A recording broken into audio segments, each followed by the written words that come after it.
रखा, उसके लिए मैं तमाम जनता का बहुत बहुत आभारी हूँ और आप लोगों का हमेशा मैं एहसान मानूंगा। ये चुनाव देश भर में हो रहा है, लोकतंत्र का सबसे बड़ा पर्व है और हमारी कोशिश है कम से कम कांग्रेस पार्टी की कि ये चुनाव उन मुद्दों पर लड़ा जाए जो लोगों के जीवन को प्रभावित करता है, नौजवानों के भविष्य को सुरक्षित करता है, किसान और किसानी को मजबूत करता है। लेकिन मुझे खेद है कि जो दल आज सत्ता में है उनकी कोशिश है कि 10 साल राज करने के बाद एक बार पुनः ये चुनाव उन मुद्दों पर लड़ा जाए जो जनता के जज्बातों को भड़काते हैं, लोगों का ध्यान डाइवर्ट करने की कोशिश करते हैं। और हम लोग आपसे कहना चाहते हैं कि मंदसौर लोकसभा क्षेत्र में इस बार बहुत सोच समझकर सोनिया गांधी जी ने, खड़गे जी ने, राहुल जी ने आपके बीच दिलीप जी को अपना उम्मीदवार बनाया है, आपके भरोसे बनाया है। एक किसान का बेटा जो ग्रामीण परिप्रेक्ष्य में पैदा होकर अपने दम पर विधानसभा तक पहुंचा, और दिलीप जी को मैं बहुत लंबे समय से देख रहा हूं, स्वर्गीय पालिक साहब के समय से, ये हमेशा छोटे छोटे कामों के लिए अपने क्षेत्र की, इलाके की, जिले की हर समस्या को अपना समस्या मानकर आगे बढ़ने का काम करते हैं। इसलिए हम सब इनके समर्थन में आज वोट मांगने के लिए आए हैं। अब दोस्तों, देश में जो राजनीति हो रही है उसमें पहले चरण का चुनाव हो चुका है, 102 लोकसभा क्षेत्रों में वोट पड़ गए और वोट पड़ने के बाद भाजपा भी बड़ी चतुर पार्टी है, उनको पता पड़ गया कि मामला गड़बड़ है। अब गड़बड़ मामले को ठीक करने का एक ही तरीका है कि ये मुद्दे छोड़ दो, किसान के, रोजगार के, निवेश के, उद्योग के, महंगाई के, भ्रष्टाचार के, खाद के, बीज के, बिजली के, पानी के, सड़क के, अस्पताल के, स्कूलों के, छोड़ दो मुद्दों को। अब मुद्दों की जगह हम बात करते हैं घुसपैठियों की, मंगलसूत्र की, मंदिर की, मस्जिद की, हिंदू की, मुसलमान की, हिंदुस्तान की, पाकिस्तान की। क्योंकि इन मुद्दों में भाषण देने मजा आता है, जनता को ताली बजाने मजा आता है। और हम लोगों ने सिद्धांत के बात अपनाई है कि हम लोग सरकार बनने के बाद, और ये कांग्रेस पार्टी की औपचारिक घोषणा है, यहाँ बहुत से किसान भाई बैठे, देश आजाद हुए बहुत समय हो गया, 10 साल बीजेपी की सरकार रही, पूर्ण बहुमत की, 3 काले कानून बनाए किसानों के खिलाफ, पूरे देश में आंदोलन हुआ, सैकड़ों किसानों की आत्मा आज गवाही दे रही है, जो मर गए बेचारे हमारे किसान भाई, उनके खिलाफ 3 काले कानून बनाए। बीजेपी चाहती थी कि इस देश में मंडियों को समाप्त कर दो, सरकार जो फसल खरीदती है उसको समाप्त कर दो और चंद पूंजीपतियों को पूरे देश की अनाज मंडियां सौंप दो। अब जब देश की अनाज मंडी निजी हाथों में चली जाएगी तो कालाबाजारी, जमाखोरी इन लोगों को करने का मौका मिलेगा।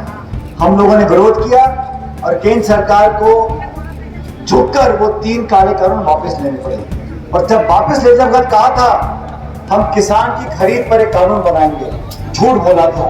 आज कांग्रेस पार्टी ने मैनिफेस्टो में लिखा है कि हम सरकार बनाने के बाद न्यूनतम समर्थन मूल्य पर एक कानून बनाएंगे, देश में पहली बार कानून बनेगा फसल खरीद का।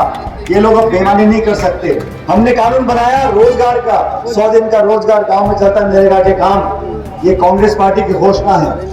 महिलाओं को 50% आरक्षण मिलेगा, 30 लाख पद केंद्र सरकार के खाली पड़े। और अब देखो साहब ये कितने कलाकार लोग हैं। 10 साल राज में हो गए बीजेपी को, 10 साल राज कर लिया लेकिन पेट भरा नहीं। कैसा 5 साल और दे दो हमारे को, क्यों? अब बात करते हैं 2047 की, अभी तो अमृतकाल चल रहा है, 2047 की बात कर रहे हैं। तो खुद के लिए तो 10 जमा 5 15 साल मांग रहे हैं। और जो नौजवान देशभक्त हमारे बच्चे फौज में जाना चाहते हैं उनको भर्ती के कर रहे अग्निवीर, 4 साल में रिटायर। तो फौजी में जो बंदा बच्चा फौज में जाए वो 4 साल में रिटायर और खुद के लिए 15 साल। ये सोच है भाजपा की सरकार की। इस सरकार को बदलने का समय आ गया। देश में ये चुनाव बदलाव का चुनाव है।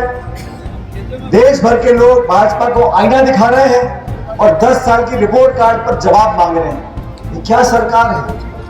147 सांसदों को एक ही दिन में निलंबित कर दिया, विपक्ष के 147 सांसदों को संसद के बाहर निकाल दिया, निलंबित कर दिया और पिछले दरवाजे से कानून पारित कर दिया। 2 निर्वाचित मुख्यमंत्रियों को जेल में डाल रखा है। कांग्रेस पार्टी जो प्रमुख विपक्षी दल है हमारी पार्टी के खाते बंद कर दिए। 1994 में कोई नोटिस गया होगा, चंद लाख रुपए का कोई 1994 के नोटिस का हवाला देते हुए कांग्रेस के खाते बंद कर दिए। वो तो धन्य सुप्रीम कोर्ट का, सुप्रीम कोर्ट ने हस्तक्षेप किया, हमारे खाते खुलवा दिए। आप खाते बंद कर दो, मुख्यमंत्री को जेल में डाल दो, 147 सांसदों को निलंबित कर दो, विपक्ष की आवाज को दबा दो, कांग्रेस मुक्त का नारा दे दो। ये क्या लोकतंत्र बनाना चाहते हैं? लोकतंत्र का मतलब वोट डालना नहीं होता साथियों।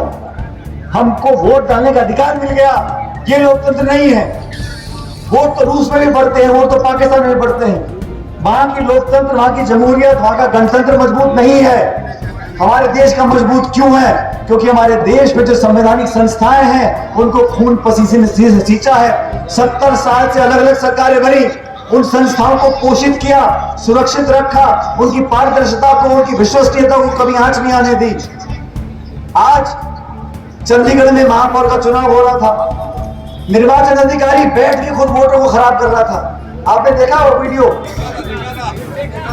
वो तो सुप्रीम कोर्ट ने हस्तक्षेप किया बीच में, तब न्याय हुआ। इस देश में जितना महत्व सरकार का है उतना महत्व विपक्ष का भी है, लेकिन विपक्ष का गला घोट तो विपक्ष मुक्त बनाना चाहते हो। एक वो समय था जब गैर कांग्रेस सरकारें थी, और मैं तो कहता हूं कोई भी चुनाव जीते, ये पार्टियां, ये दल, ये सरकारें, ये देश से बड़ी नहीं है, लेकिन देश की संस्थाओं को खोखला करना चाहते हो। नीतिगत तरीके से उन संस्थाओं के ऊपर आप आक्रमण कर रहे हो, ये बर्दाश्त करने वाली बात नहीं है। और मैं आम नागरिकों से कहना चाहता हूं, मध्य प्रदेश के मंदसौर के जिले के लोगों से, ये वोट सिर्फ दिलीप भाई को सांसद बनाने का नहीं, ये वोट अपने भविष्य को सुरक्षित करने का है। अरे पार्टियां बनी है, टूट गई हैं, सरकारें बनी, हट गई हैं, लेकिन देश यहीं का यहीं रहा है, क्योंकि आप लोगों का विश्वास है। इसलिए आपसे निवेदन कर रहा हूं, ये चुनाव कोई आम चुनाव नहीं है, ये महत्वपूर्ण चुनाव है, निर्णायक चुनाव है। इस चुनाव में भूल जाओ कि जाति, बिरादरी, गोत्र, लिंग, भाषा, ये सब पुरानी बातें हैं। भविष्य को देखना है, देश को अगर मजबूत रखना है तो हम लोगों को उन लोगों को चुनना चाहिए जो हमारे संविधान का सम्मान करते हैं। क्या कारण है? भाजपा के नेता बार बार गला फाड़ फाड़ के बोल रहे हैं, हम संविधान को नहीं बदलेंगे, हम आरक्षण से छेड़छाड़ नहीं करेंगे।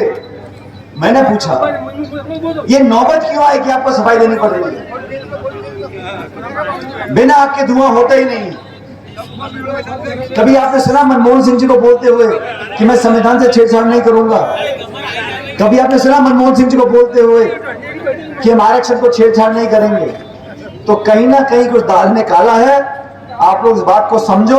आज नामांकन भरा है, आपके भरोसे पर भरा है, और मैं धन्यवाद देना चाहता हूं हमारे अध्यक्ष जी का, नौजवान जीतू पटवारी जी।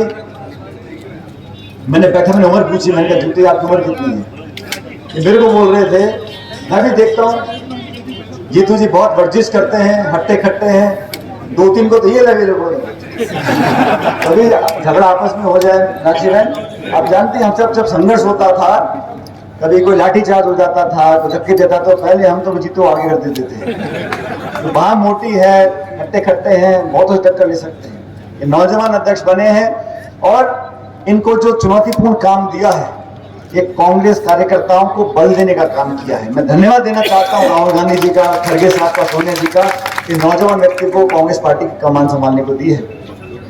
अरुण जी के स्वर्गीय पिताजी, उनके साथ ही मुझे काम करने का मौका मिला, अरुण जी के साथ काम करने का मौका मिला संसद के अंदर। मीनाक्षी जी हम संसद में इकट्ठे थे।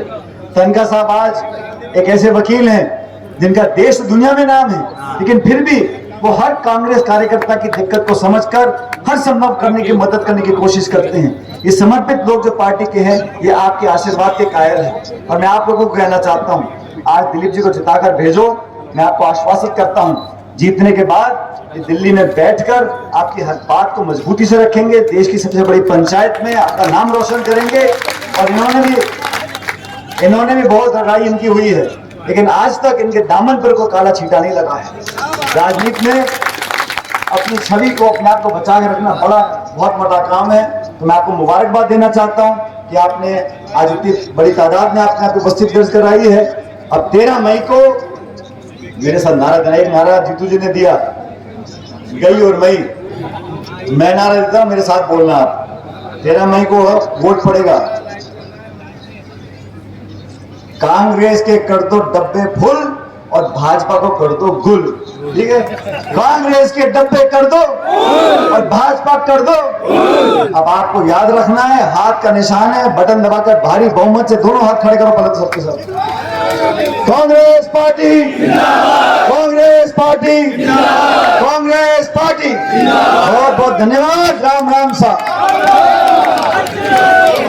मैं आभार व्यक्त करने के लिए नीमच जिला अध्यक्ष आदरणीय अनिल जी चौरसिया साहब को आमंत्रित कर रहा हूँ, आए और सभी का आभार व्यक्त करें।